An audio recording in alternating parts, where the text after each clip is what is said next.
Fala galera, seja bem-vindo aí à nossa revisão de véspera do MPSP em Informática, né?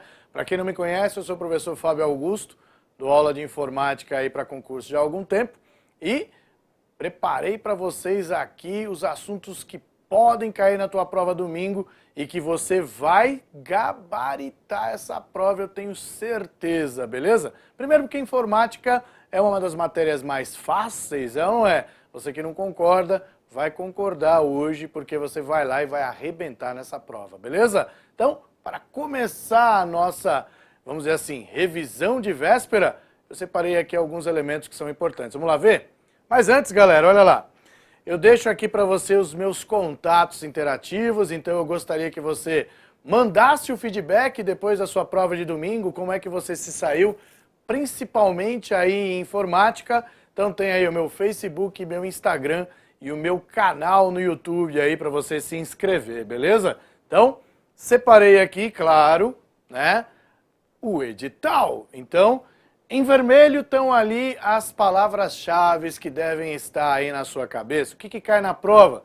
Cai na prova o Windows 7, pacote Office 2010 sendo Word 2010, Excel 2010, PowerPoint 2010, correio eletrônico e internet. Então, isso daí é um edital básico que a VUNESP fornece, principalmente em informática. Então, quando fala noções de informática, é basicamente isso daqui que é cobrado nas provas.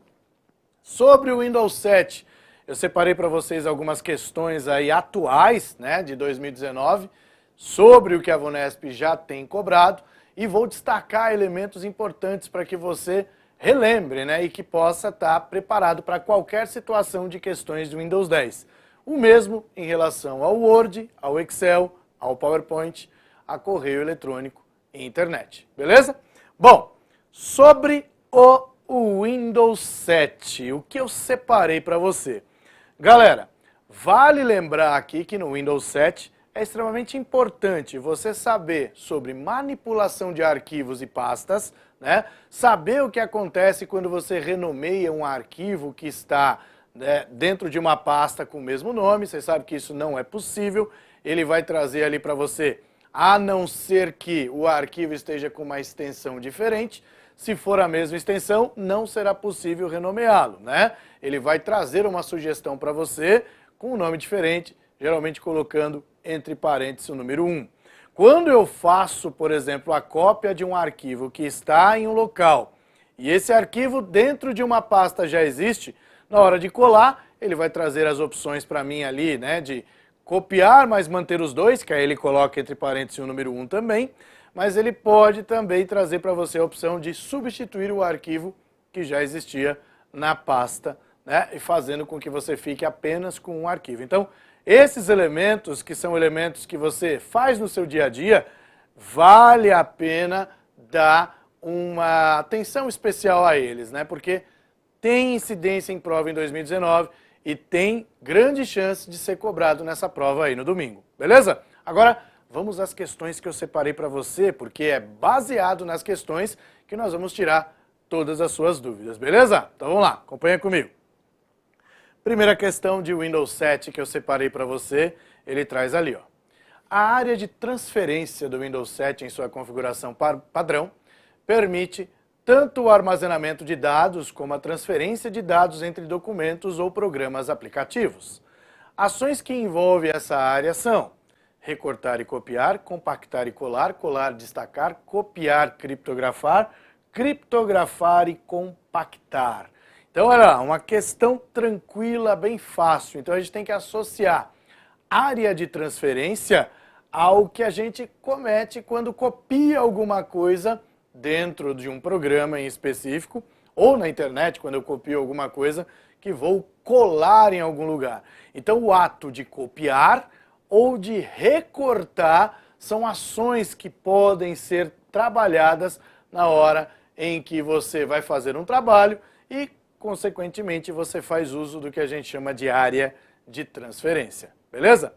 Só que saber apenas isso é fácil, mas eu também preciso saber as diferenças da área de transferência do Windows e da área de transferência do pacote Office.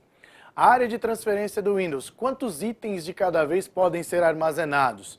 Um só. Pensa, quando eu copio alguma coisa, eu copio, vai para a área de transferência. Se eu continuo procurando coisas na internet e copio outra coisa, o que aconteceu com aquela primeira que eu copiei? Foi substituída. Por quê? Porque ele só mantém um item de cada vez. Já a área de transferência do pacote Office, quando ativada, ele vai permitir que você tenha até 24 itens ali listados, né? Não sei se você lembra, mas quando a gente clica no ícone que está presente lá em página inicial, área de transferência, onde você tem o grupo área de transferência, você habilita. Quando você copia qualquer coisa, ele vai listando ali no painel do lado esquerdo.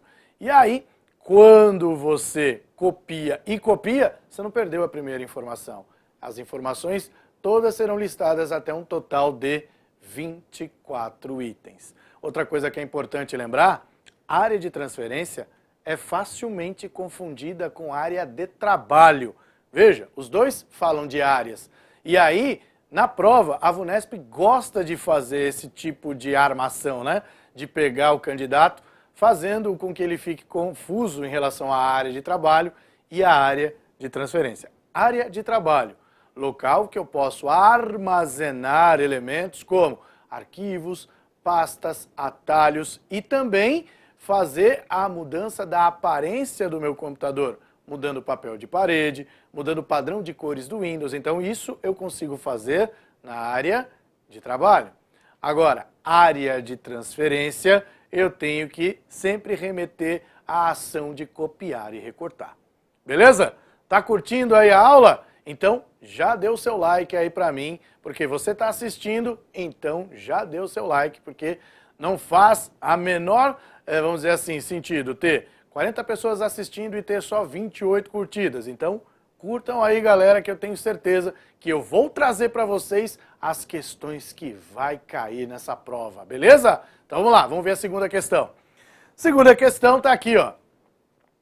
No Windows 7, em sua configuração padrão, as teclas de atalho que permitem ao usuário percorrer os programas ativos na ordem em que foram abertos são Alt ESC, Alt F4, Ctrl A, Ctrl F4 ou Shift ESC.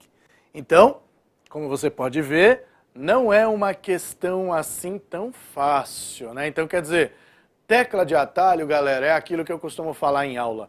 É algo que você precisa praticar para lembrar. Se você nunca utilizou uma dessas teclas de atalho, você não tem a menor ideia do que ela faz. Mesmo que você tenha uma listagem de teclas de atalho, essa listagem de teclas de atalho, se você tentar decorar, você vai decorar algumas, mas o que vai acontecer? Você vai esquecer facilmente porque você não usa.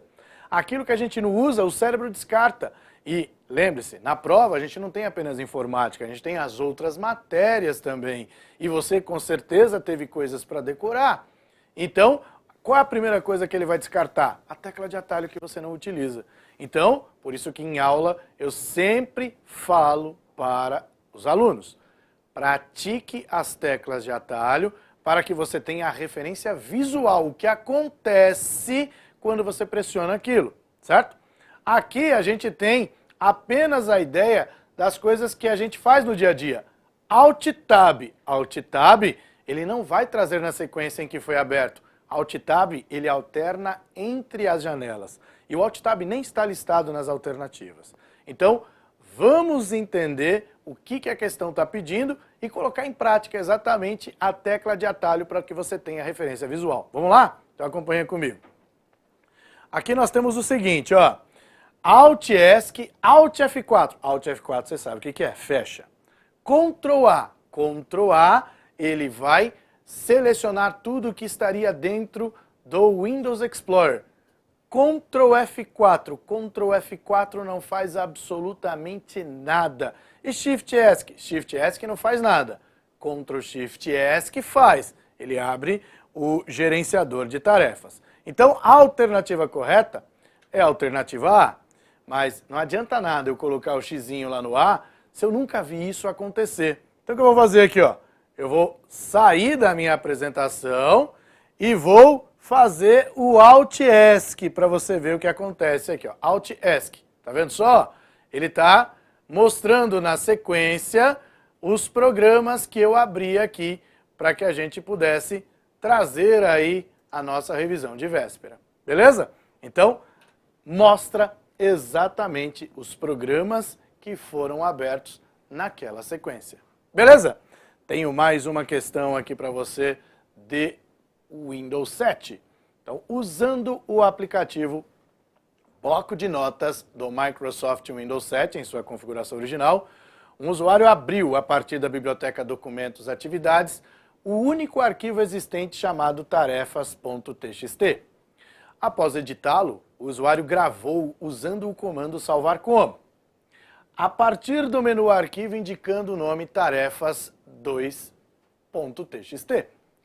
Na caixa de diálogo salvar como, sem alterar a biblioteca e pasta, assinale a alternativa que indica corretamente o conteúdo da biblioteca Documentos Atividades. Então, vamos destacar as ações que ocorreram. Primeiro, o camarada foi em uma pasta chamada Atividades, certo? Ok. Lá existia um único arquivo. Esse arquivo se chama tarefas.txt, beleza? Aí, esse usuário editou o arquivo e gravou usando a opção salvar como. Na opção salvar como, ele vai trazer o nome tarefas2.txt. Diante dessa situação, o que a gente vai ter dentro da pasta atividades, depois que o usuário salvou? A alternativa A diz tarefas.txt e tarefas2.txt. B, tarefas2.txt. C, tarefas2.txt alterado, tarefas2.txt cópia ou tarefas.txt2. Então, galera, são questões como essa que têm acontecido nas provas de 2019 aí na VUNESP. Então, é uma questão difícil? Não, é uma questão extremamente fácil, né? Então, o camarada, ele renomeou, colocando tarefas.2 na hora de salvar como, não é isso? E salvou no mesmo lugar. O que aconteceu? Ele substituiu o arquivo anterior? Não, o arquivo anterior chamava tarefas.txt. Então, quando a gente tem a mesma extensão, é necessário fazer com que você troque o nome para que você mantenha os arquivos ali dentro da mesma pasta. Então, aqui eu vou ter o quê? Os dois arquivos. Portanto, a alternativa correta é a alternativa A. Só que também cai em prova essa situação em que você tenha dentro de uma pasta arquivos que já possuem o mesmo nome, mas são extensões diferentes. E aí ele traz uma situação, problema para você, dizendo o seguinte: o que acontece se o usuário, salvar um arquivo com o mesmo nome de um arquivo que está lá dentro? Essa ação, ela vai ser permitida ou não? Claro que vai ser permitida, se a extensão for diferente. Então imagina, tarefas.txt, tarefas.docx, tarefas.xlsx, que é do Excel, tarefas.pptx, que é do PowerPoint. Eu posso ter o nome tarefas dentro de uma pasta várias vezes, desde que sejam extensões diferentes. Beleza? Tá curtindo? Já deu like? Não deu ainda? Vai lá, dá o seu like aí, coloque nos comentários se você está gostando da aula ou não, beleza? Então, vamos para a próxima questão. Mas antes, vamos colocar o xizinho no lugar certo, olha lá. Xizinho no lugar certo, alternativa A, tarefas.txt e tarefas2.txt, beleza? Separei aqui, ó, mais uma questão sobre o Windows 7, que é questão de tecla de atalho. Galera, tecla de atalho é algo que você não pode abandonar, beleza?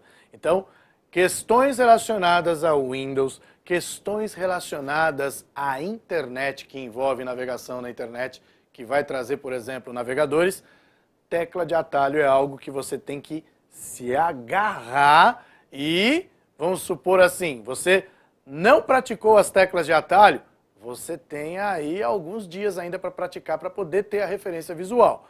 Então, pratique as teclas de atalho, porque aí você tendo a referência visual, fica mais fácil para você lembrar. Beleza? Então vamos à questão. Olha lá.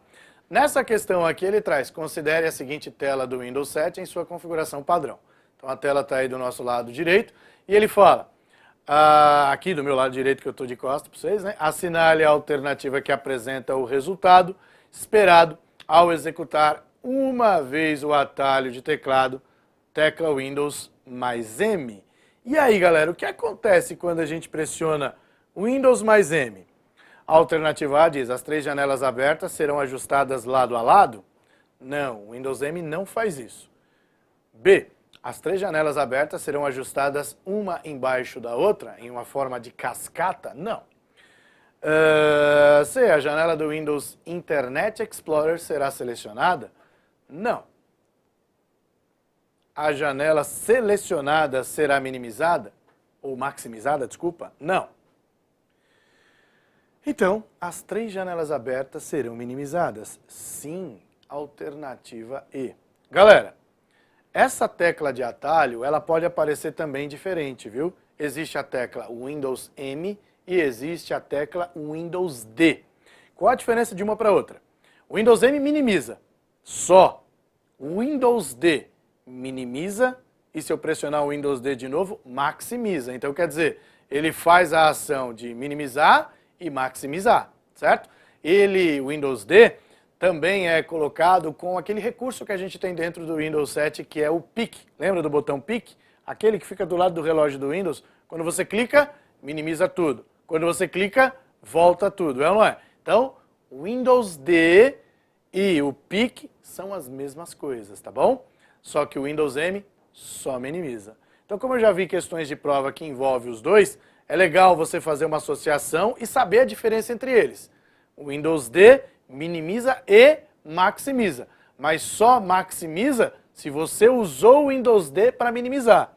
Exemplo, se eu faço o Windows M, minimizo todas as minhas janelas. Se eu pressionar o Windows D, não vai acontecer deles voltarem. Por quê? Porque eu minimizei de vez através dessa tecla de atalho. Belezinha? Tranquilo? Segue o bonde, vamos lá ver mais coisa, olha lá. Beleza, galera, agora a gente inicia tirando as nossas dúvidas em relação ao Word 2010. Quero lembrar mais uma vez que no Windows 7, todos esses elementos que eu trouxe para vocês foram de provas recentes da VUNESP em 2019. Isso quer dizer o quê? Que vale dar uma atenção especial à tecla de atalho e vale dar uma atenção especial à manipulação de arquivos e pastas. Beleza? Agora, vamos ver as dicas que eu separei para você em relação ao Word. Vamos lá. Primeira questão que eu separei aqui do Word para você foi essa daqui, ó. Assinale a alternativa correta sobre alinhamento de texto no Microsoft Word 2010 em sua configuração original, considerando o documento a seguir com as marcas de parágrafo ativadas. Então, a partir do momento que ele traz ali marcas de parágrafo ativadas, significa que eu vou ver o quê? Os caracteres não imprimíveis. Então ele traz ali nas alternativas. Alternativa A. A primeira linha apenas está com o alinhamento centralizado. B. A segunda linha está com o alinhamento à direita. C. A terceira linha pode estar com o alinhamento à esquerda ou justificado. D. A primeira e quarta linha estão com o alinhamento centralizado. E E. A quarta linha apenas está com o alinhamento centralizado. Então, olha só, o que nós temos aqui? Nós temos a palavra texto escrita, né, 4 vezes em um parágrafo no Word. Então, vamos fazer o seguinte, nós vamos vir aqui para o Word, então eu já deixei aqui o Word engatilhado, né, vou aumentar aqui a fonte para você enxergar e vou aumentar aqui o meu zoom. Ó, pronto. Beleza, então você vai enxergar bem. O que eu vou fazer? Eu vou digitar a palavra texto. Então tá aqui, ó, texto. Beleza?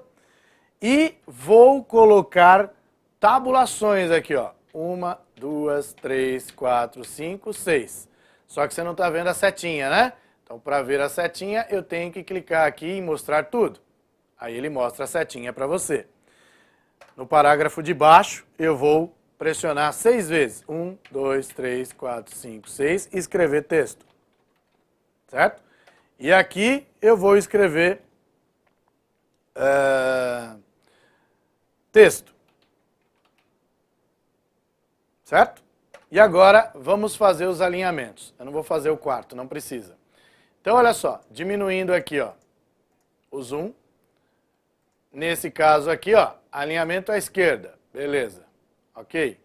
Posso justificar. Neste caso, se eu centralizar, olha o que acontece. Toda a tabulação é removida. Beleza? Nesse caso aqui, se eu justificar, olha o que acontece. Se eu alinhar à esquerda, olha o que acontece. A mesma coisa. E se esse cara aqui eu centralizar, olha o que acontece. Ele remove toda a tabulação. Então, neste caso, vamos voltar para lá e ver qual é a resposta correta. Na alternativa A, ele diz, a primeira linha apenas está com alinhamento centralizado. Bom, a gente já pode riscar isso porque nenhum deles está centralizado. Então, a partir do momento que ele fala que está centralizado, todos os itens que fala que está centralizado, a gente risca. Não existe. A segunda linha está com alinhamento à direita. Não está com alinhamento à direita pelo fato de, primeiro, se eu vou alinhar à direita, toda essa tabulação também iria para a direita. Então está errado esse elemento aqui. E aí sobrou para a gente o quê? A terceira linha pode estar com alinhamento à esquerda ou justificado. Por que isso? O justificado, ele vai alinhar lado esquerdo e lado direito das margens, desde que você tenha conteúdo para isso. Se você tem apenas uma palavra, essa palavra está com o parágrafo encerrado, porque essa marcação aqui é marcação de parágrafo, o que vai acontecer? Ele automaticamente vai alinhar à esquerda. Galera, pensa comigo, o que acontece na última linha de um parágrafo que tem duas palavras e está justificado? Se você tem a última linha de um parágrafo que não foi encerrado, ou seja, não foi dado o enter no final da última palavra, ele vai fazer o Cristo, é ou não é? Então, por exemplo, Fábio Augusto, ele vai ter Fábio Augusto tentando equilibrar, porque é justamente o que o justificar faz, né? Deixar margem esquerda e margem direita alinhados. Quando você vai lá e dá o enter, você encerra o parágrafo e o que acontece? Fábio Augusto fica, né, quietinho, alinhado à esquerda. Por que fica alinhado à esquerda? Porque ele não precisa jogar o Augusto para o lado direito, porque o parágrafo foi encerrado ali.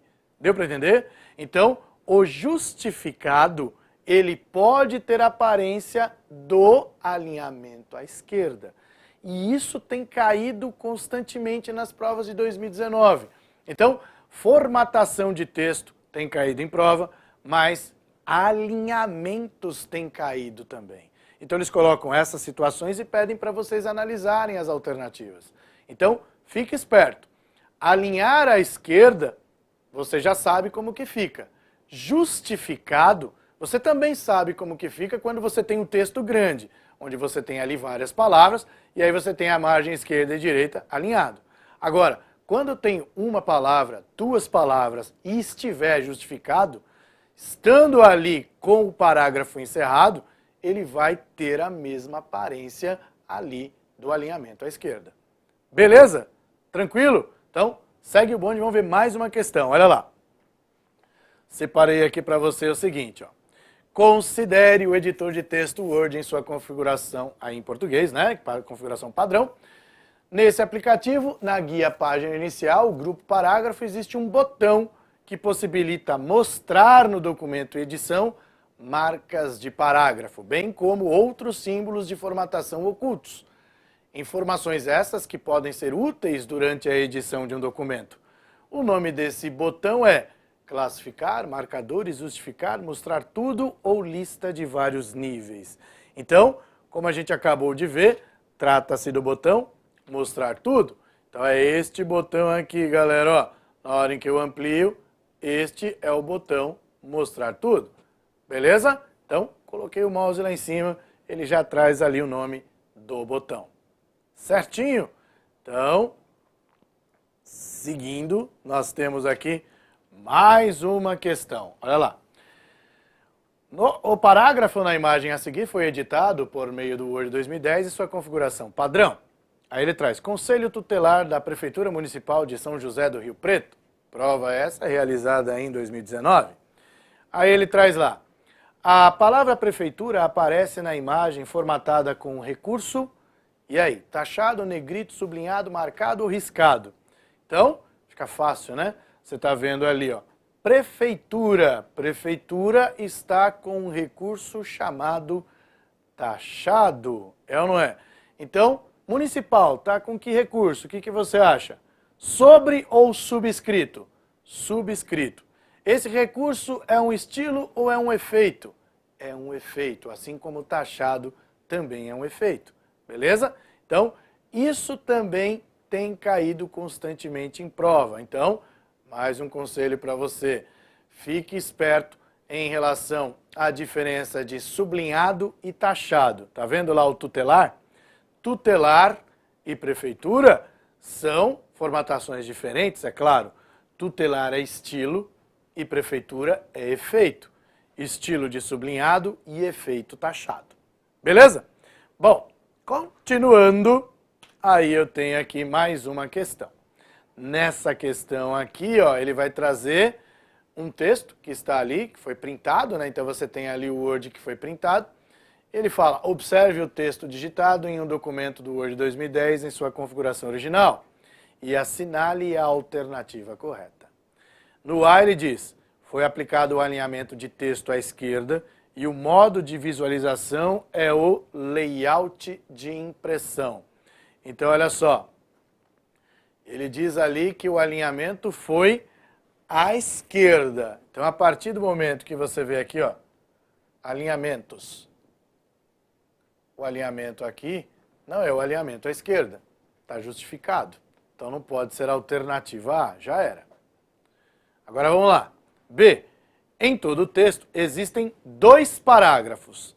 Então, eu já falei para você que um parágrafo ele é encerrado quando tem a marcação de parágrafo. Então, tem aqui, tem aqui, tem aqui, tem aqui, tem aqui. Então, eu não tenho 2, né? Então, tenho mais que 2. Beleza?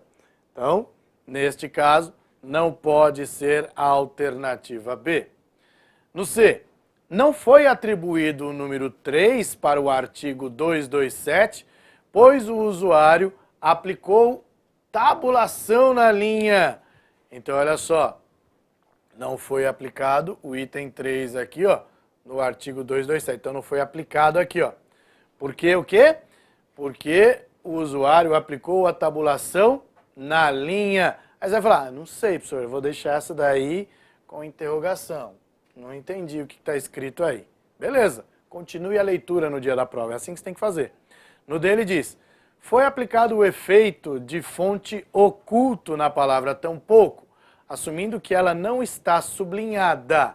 Então, olha só, a palavra tão pouco está aqui, ó, certo? Então, a imagem está estourada um pouquinho porque eu ampliei, mas a palavra tão pouco está ali. Está com uns caracteres ali embaixo dela que lembram um sublinhamento. Né? Então, tá, né, sublinhado, mas ele já está dizendo assim, ó, que assumindo que ela não está sublinhada. Beleza. Vamos supor que você também não entendeu. Fiquei assim na dúvida nessa questão aí também, professor. Na terceira linha do documento, foram utilizados espaços em branco entre as palavras no parágrafo. Então aqui, ó, na terceira linha é essa daqui, ó. No parágrafo, aqui eu só sei que tem espaço em branco por conta dos pontinhos. Quando a gente tem pontinho, eu tenho espaço em branco. Quando eu tenho esse cara aqui que você não está enxergando, que é uma seta, eu tenho tabulação. Então não pode ser a alternativa E, certo? Agora, vamos matar a dúvida em relação à história do oculto. Olha só, então eu vou aproveitar aqui que já está com as marcas de parágrafos sendo exibidas, né? Então, vou dar um zoom aqui e vamos ocultar aqui, por exemplo, o EXT da palavra texto, certo? Então, se eu pressionar Ctrl D, ele vai exibir para mim todas as formatações de texto que a gente tem lá no Word, não é? E se eu clicar aqui em oculto, veja o que vai acontecer, ó. oculto. Apareceu ali o quê? O EXT pontilhado. Só consigo enxergar porque eu estou com as marcas de formatação ativas. Se eu tirar aqui as marcas de formatação, ó, pronto, só aparece TO. Tá vendo só? Agora, se eu voltar, olha lá, aí o EXT vai ter a aparência de estar sublinhado, mas não está sublinhado. Para estar sublinhado, aí eu teria essa situação aqui, ó. Se eu clicar para sublinhar com pontilhado, a aparência ela é diferente. Ele é mais forte, beleza? Certo? Em relação às marcas de formatação, tabulação exibe ali, ó, a setinha, que como a imagem está estourada lá, você não enxergou a setinha. E espaço, a caracterização é através dos pontinhos, beleza? Então, neste caso, a gente, mesmo tendo a dúvida, nós podemos marcar a alternativa correta, a alternativa D. O item 3 não foi exibido aqui, não é por conta da tabulação, é porque o artigo 226 e o artigo 227 faz parte da mesma informação que está no item 2, entendeu? Então, por conta disso, não abriu ali para a gente um terceiro item, beleza? Então, seguindo o bonde, nós temos agora as questões de Excel. Mas antes, galera, mais uma vez, sobre questões relacionadas ao Word. O Word tem, assim, vamos dizer assim, uma incidência grande em prova de formatações. Então, saiba identificar as formatações. Essa formatação de oculto é raro aparecer em prova, mas como eu vi numa prova de 2019, é interessante que você saiba da existência dele, né? Então, posso ocultar um texto dentro ali do meu documento? Posso. Seleciono, vou lá, né, nos efeitos de texto que a gente tem, vou no efeito oculto e o texto desaparece. Se eu quiser que ele reapareça, aí eu tenho que clicar lá em mostrar tudo, beleza? Não esqueça também das teclas de atalho, seja teclas de atalho para negrito, itálico e sublinhado. Parece bobagem isso, mas não é. Ctrl N negrito, Ctrl I itálico e Ctrl S sublinhado, não é Ctrl U. Ctrl S é sublinhado. Ctrl U no Word é substituir um texto. Não tem nada a ver com esse tipo de formatação em fonte, beleza? Então, essas teclas de atalho têm caído em prova em 2019. Se você já fez uma consulta nas provas de 2019 da VUNESP, muito provavelmente você já deve ter visto várias questões relacionadas à formatação. Belezinha? Agora vamos ao temido Excel. Só que Excel, você vai ver que você vai tirar de letra. São questões bem simples de se resolver. Vamos lá ver? Acompanha comigo. Bom, Excel. Primeira questão do Excel, eu já trago aí uma função C, que é a temida de todos, né? Todo mundo tem medo dessa função. Não, essa função é uma das mais tranquilas que a gente tem aí no Excel. Então ele traz lá, assinale a alternativa que contém a fórmula correta da função C no Microsoft Excel 2010 em sua configuração padrão para expressar a seguinte regra. Se o conteúdo da célula A1 for maior do que 20, exibir ultrapassou. Se estiver entre 1 e 20, exibir atenção. E se for igual a 0, exibir ok. Então ele está trazendo para a gente ali, ó, 3 situações. Então, condição que a gente tem aqui, se a célula A1 for maior do que 20, ele tem que exibir ultrapassou, certo? Se for entre 1 e 20, atenção. E se for igual a 0, né? Tem que exibir o ok. Então, se for 0, exibir o ok. Então, a primeira coisa que a gente tem que fazer dentro de uma função C é separar os elementos que compõem. Então, nós temos condição, valor verdadeiro e valor falso. Tem uma coisa a mais aqui, então não pode ser esse cara, certo? Então, se eu só tenho uma condição, eu tenho que ter um valor verdadeiro e um valor falso. Vamos para a alternativa B. A alternativa B, ele traz para a gente condição, valor verdadeiro, valor falso. Tudo isso aqui é o valor falso, professor? É, tudo que vem depois do valor verdadeiro passa a ser falso. Só que no valor falso, ele traz para a gente uma outra condição, um valor verdadeiro e um valor falso. Tá coerente, beleza. Vamos para outra alternativa aqui agora. Condição,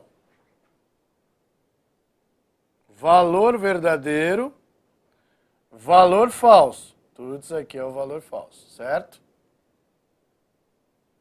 Nós temos condição, valor verdadeiro, valor falso.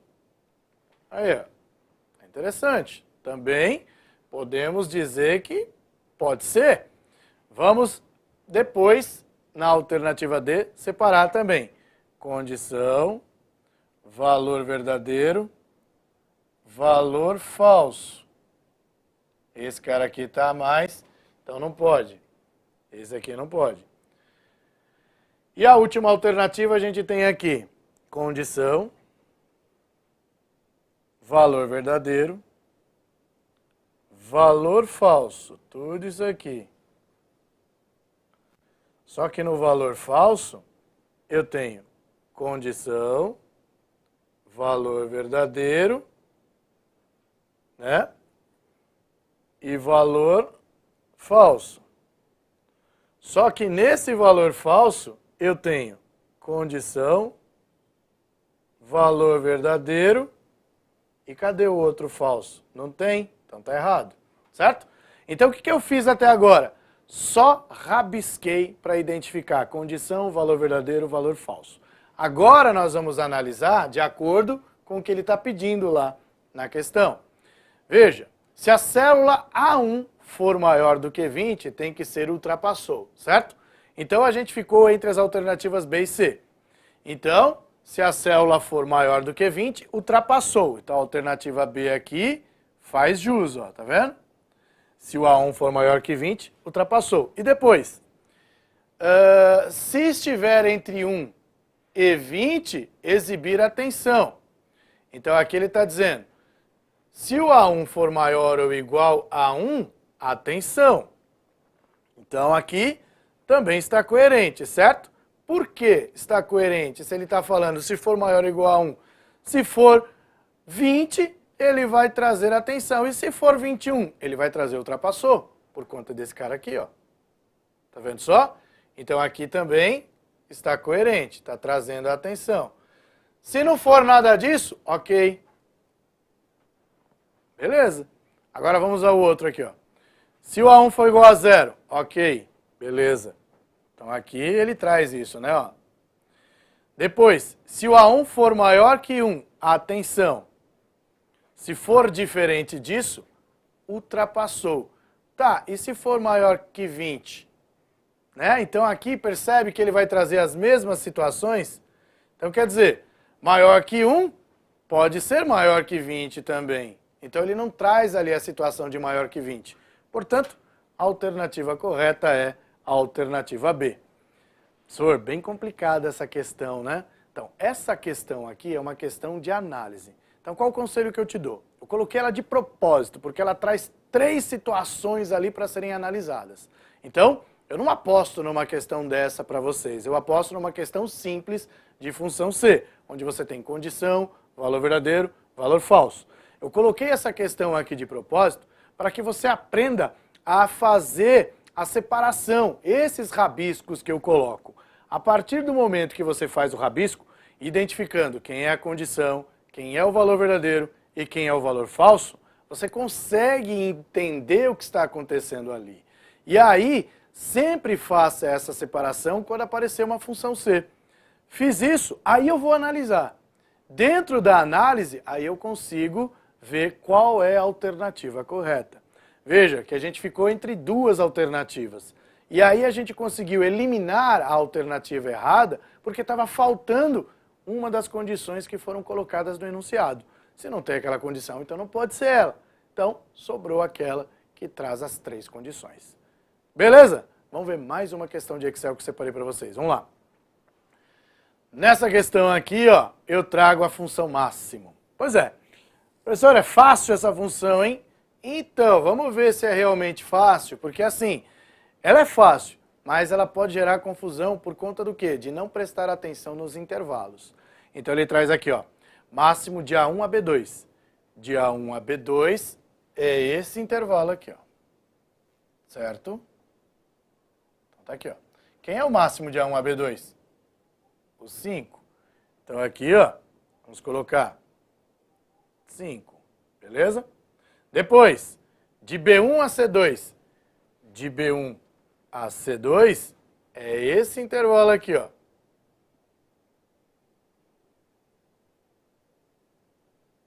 Quem é o máximo de B1 a C2?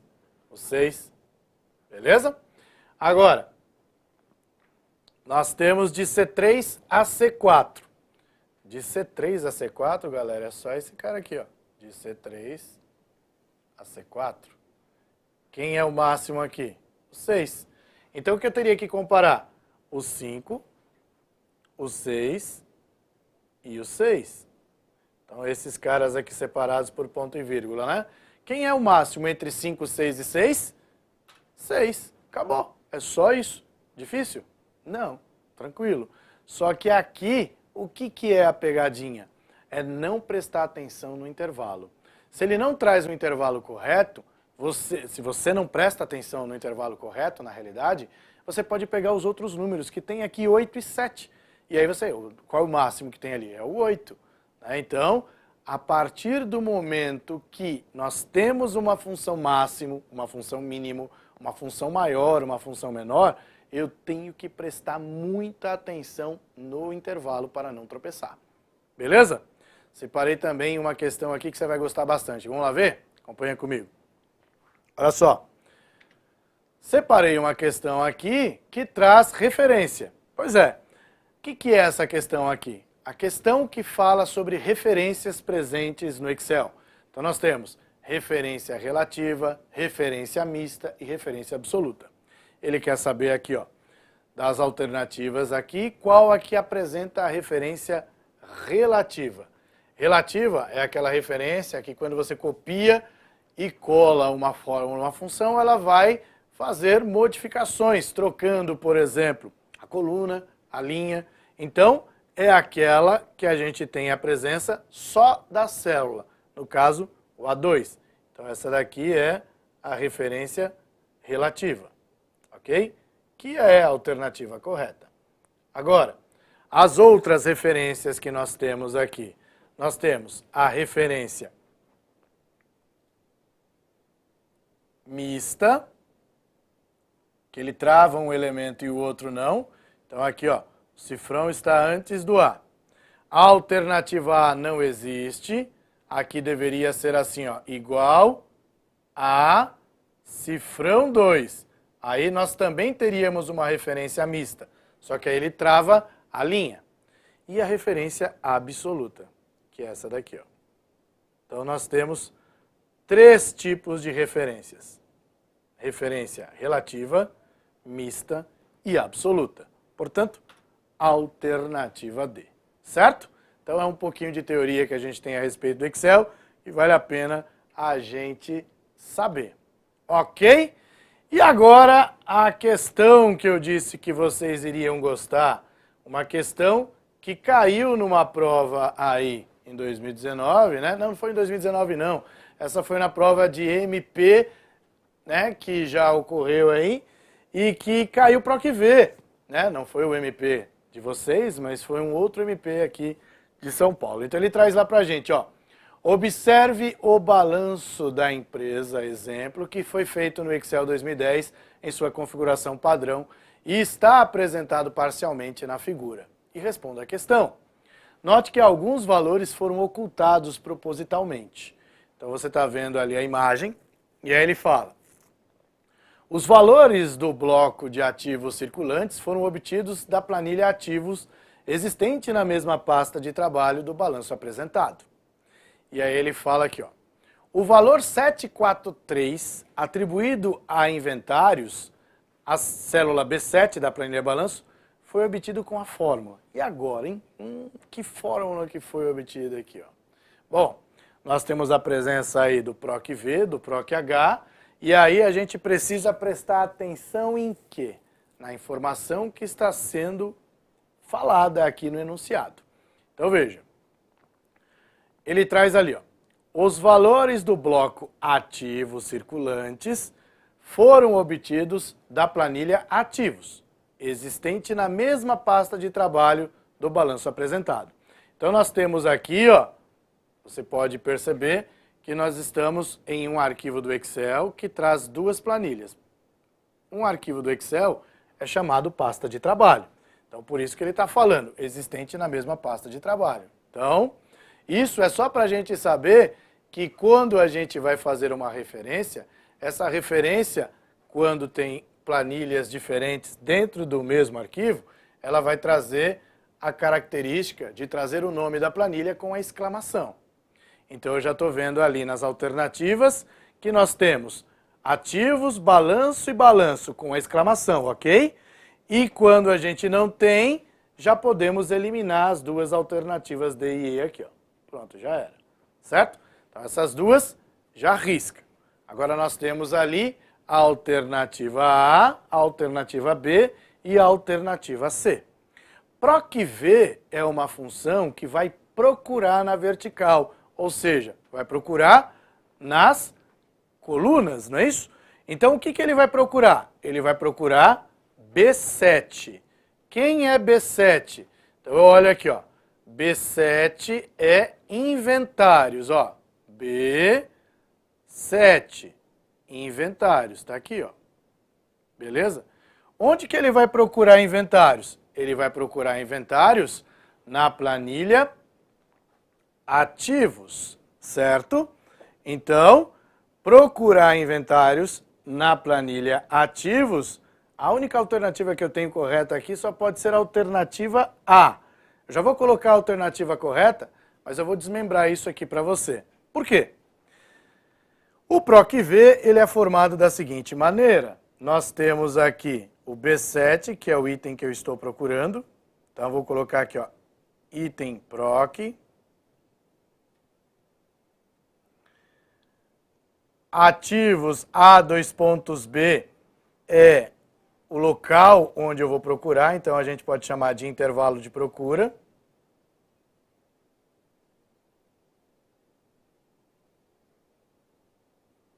Como se trata de uma planilha fora da planilha que eu estou, aí eu escrevo o nome da planilha e a exclamação. Professor, mas o intervalo ali A2.B, ele é válido? Válido, por quê? Quando nós colocamos assim, sem o número, sem trazer ali a referência do número, está dizendo que todo o intervalo de A até B faz parte da busca. Então, ele vai procurar onde isso? Dentro de ativos, ele vai procurar no intervalo total aqui, ó. A e B. Entendeu? Tudo isso aqui. Certo? Então, eu não coloquei informações de números. 2. Esse 2 indica aqui a coluna que vai trazer a resposta. Então, coluna com a resposta.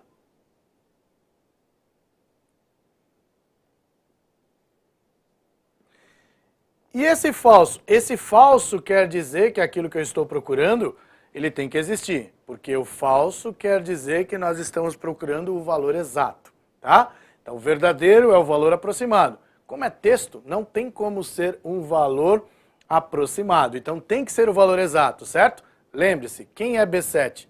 B7 é inventários, certo? Então, vamos lá, vamos procurar. Aqui, dentro da planilha ativos, existe inventários dentro daquele intervalo de A e B? Existe. Está aqui, ó, inventários. Agora, traga para mim o que está na segunda coluna. Então, esta daqui é a primeira, esta daqui é a segunda. O que está na segunda coluna correspondente a inventários? 7, 4, 3. Então, o que ele está perguntando aqui, ó?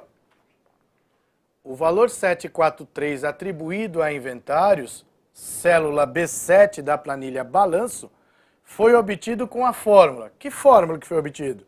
Porque ele já disse tudo, que atribuído a inventários, que está aqui, certo?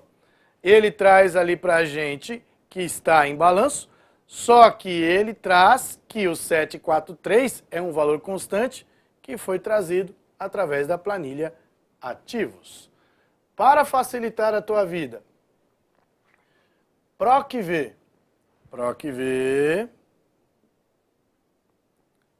traz na sintaxe item procurado, certo? Ponto e vírgula, intervalo de procura. Esse intervalo de procura, ele vai ser representado ali, por exemplo, pelas células que compõem a sua planilha, né? E aqui ele vai trazer coluna resposta,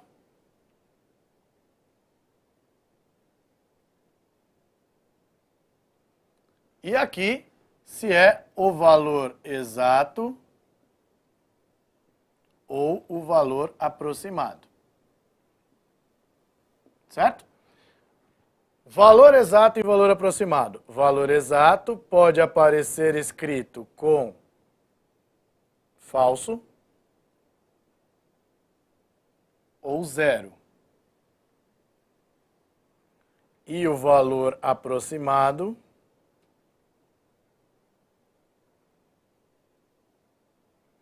pode aparecer com verdadeiro ou 1, certo? Então essa é a sintaxe do PROC-V. Então, por exemplo, PROC-V 100, ponto e vírgula, de A2 a B7, ponto e vírgula 2, ponto e vírgula 0. Então, o que eu tenho aqui? 100, o valor procurado. De A2 a B7, o intervalo onde eu vou procurar por isso, certo? Nesse intervalo, eu vou ter ali, por exemplo, duas colunas, A e B. Eu quero o valor que for encontrado na coluna 2, referente a 100. E o 100 precisa existir, porque 0 é o valor exato, certo? Agora, se fosse 1, pode ser um valor aproximado a 100. Lembre-se que o valor aproximado sempre tem que ser, né, abaixo daquele valor que eu estou procurando. Então, por exemplo, eu não posso ir até o McDonald's, comprar um lanche que custa R$15 com 14. Aí você vai falar, eu tenho o valor aproximado. Não, não dá, é 15. Então, eu só posso pegar o valor abaixo dele ou igual a ele. Beleza? Então, PROC-V é uma função tranquila que a gente tem no Excel. Só que é preciso fazer vários exercícios. Eu não aposto numa questão de PROC-V na sua prova. Mas, se você ficou com dúvida, lá no meu canal no YouTube eu tenho resolução de questões de PROC-V que vale a pena você dar uma olhadinha. Beleza? Agora vamos falar de PowerPoint, que eu separei para você. Vamos lá, rapidinho. PowerPoint, olha lá. São questões bem simples que a gente tem aqui a respeito de PowerPoint. Assinale a alternativa que apresenta um recurso do PowerPoint 2010 em sua configuração padrão, disponível em ferramentas de imagem na guia Formatar no grupo Organizar. Palavra-chave, organizar. Então ele já traz aqui, ó. Efeito 3D está em organizar? Não, isso aqui é um efeito de texto que eu posso colocar. Incluir marca d'água está em organizar? Não, também não está. Editar transparência? Também não. Remover contorno? Também não.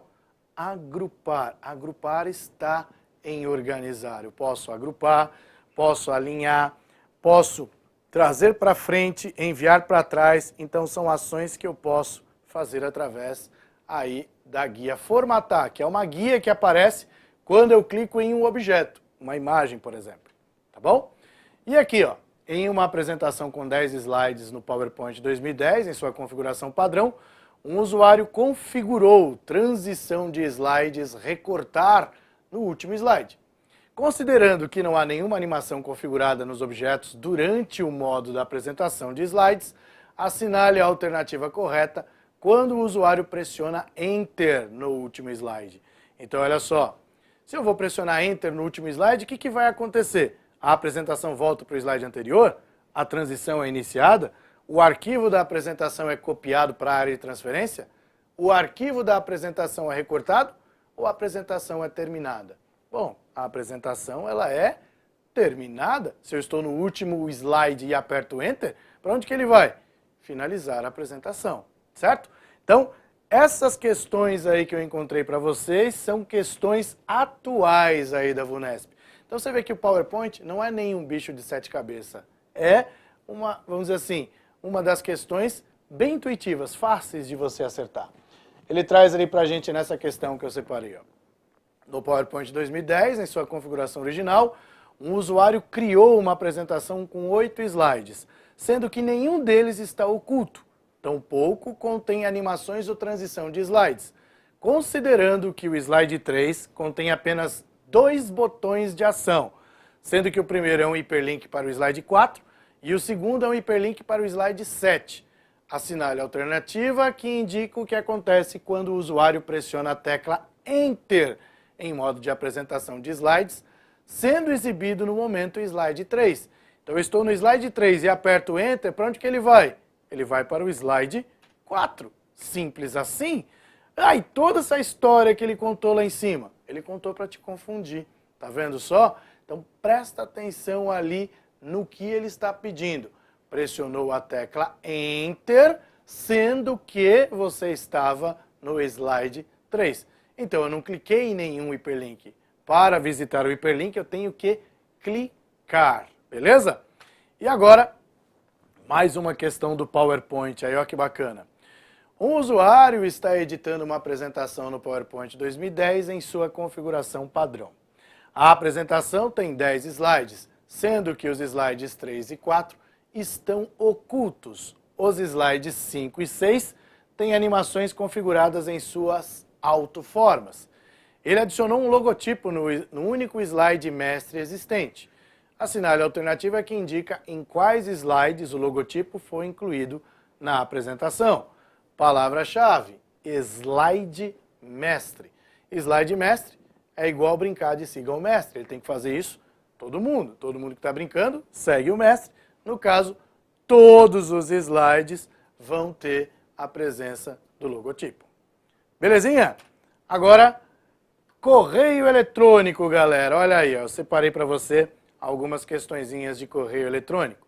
Então, questões de correio eletrônico seguem o mesmo padrão na VUNESP. Então é bacana, porque não é difícil. Então ele traz ali, ó. O preparo de uma mensagem para ser enviada por meio de um programa de correio eletrônico típico apresenta alguns recursos e campos a preencher. Com relação a esses recursos e campos, tem-se que arquivos compactados não podem ser anexados? Claro que podem, então já está errado. Cada arquivo anexado não pode possuir tamanho superior a 1000 KB? Claro que pode. 1000 KB é bem pequeno, né, a informação. O campo CCO permite a especificação do e-mail de alguém que receberá uma mensagem, mas que não saberá quem a enviou, pois o remetente ficará oculto. Não é o remetente que fica oculto. Quem fica oculto é a pessoa que recebeu o campo para e no campo CC não sabe da presença dela. Então, se eu estou aqui, ó, para, CC e CCO. Quem está aqui não sabe de quem está aqui, certo? Agora, quem está aqui sabe de todo mundo aqui, beleza? Então é isso. Quem enviou sabe para quem que está enviando. E quem recebeu só vai conseguir enxergar quem está no campo para e quem está no campo CC. No dele diz, o número máximo de arquivos que podem ser anexados em uma mensagem é 8. Eu não sei dessa limitação aí não, então não é verdade. E aí, mesmo que os campos de título e texto da mensagem não sejam preenchidos, a mensagem poderá ser enviada. É verdade. E aqui, galera, a imagem a seguir mostra um e-mail que está sendo preparado pela área jurídica para enviar a um assistente social que havia solicitado uma resolução a respeito de assunto a ser tratado em reunião. Aí ele traz lá: o assistente social, ao receber o e-mail, precisa, no caso, repassar a resolução a outros participantes da reunião. Para que o anexo já esteja inserido no e-mail que será enviado pelo assistente social por meio do Outlook 2010, em sua configuração padrão, deve ser usada a opção arquivar, encaminhar, responder, responder a todos ou anexar. Então ele recebeu esse cara, né, esse e-mail, e ele quer encaminhar a mensagem para outra pessoa. Portanto, alternativa B. Galera, situações de prova como essa é bem comum em e-mails, né? Então, você já tem ali situações para responder, responder ao remetente, responder a todos que você enxerga. Então, isso é importante, é uma dica importante para você. E o encaminhar. Encaminhar, ele não traz nada preenchido, a não ser o campo assunto, o corpo do e-mail e os anexos que estão presentes. Beleza, galera? Espero que eu tenha aí ajudado um pouquinho você aí nessa revisão de véspera. É muito corrido, eu queria falar muito mais para você, mas não temos tempo. Mas é importante lembrar que essas dicas aqui podem trazer um norte para esses dias finais aí para você estudar para a sua prova. Beleza? Então, paro por aqui. Um forte abraço para você e até a próxima. Valeu!